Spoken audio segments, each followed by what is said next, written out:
Ca antreprenor ești ca un tată de familie. Vezi cum copiii îți cresc și ești fericit să vezi că se duc la grădiniță, se duc la școală, intră la cea mai bună școală, iau note mai bune. Exact așa este o afacere pe care ai fondat-o. Este ca un copil al tău și satisfacțiile sunt foarte mari când vezi că ideea pe care ai avut-o, nu știu, într-o noapte sau pe care ai discutat-o cu partenerii sau cu familia, peste 6 luni, un an, este lăudată, dă roade și devine ceva palpabil.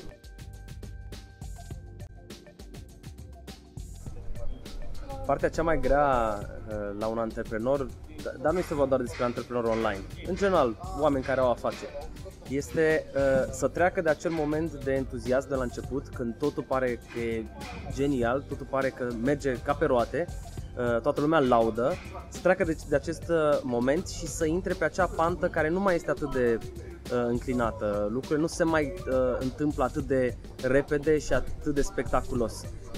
Părerea mea este că dacă treci de acea perioadă, nu știu, probabil de la 1 an la 3 ani, în care lucrurile se așează și în care practic nu mai ai satisfacții imediate de zi cu zi, cred că atunci insistența asta aduce rezultate și practic astfel poți să trezi cea mai grea parte. În această perioadă în continuare căutăm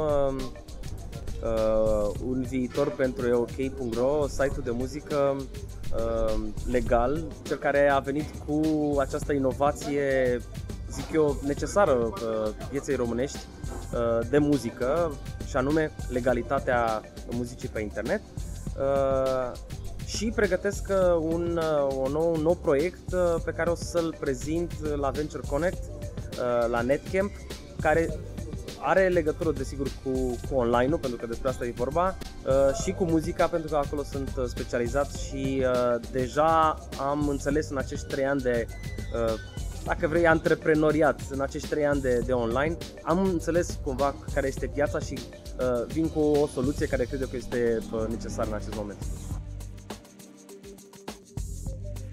Își doresc să știe că banii pe care îi investesc se vor întoarce vreodată. Ei vor să vadă cifre. Ei vor să vadă că ai o echipă în spate care lucrează și care știe despre ce e vorba.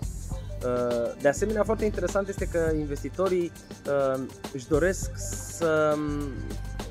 ca această afacere să fie ca să fie good ride, știi? Adică să se simtă bine, să creadă și ei în această idee sau măcar să vadă că oamenii sau afacerea în care au investit, oamenii din spatele acestei afaceri sunt pasionați de ceea ce fac și că vor să schimbe cumva lumea, știi? Poate doar într-o mică parte.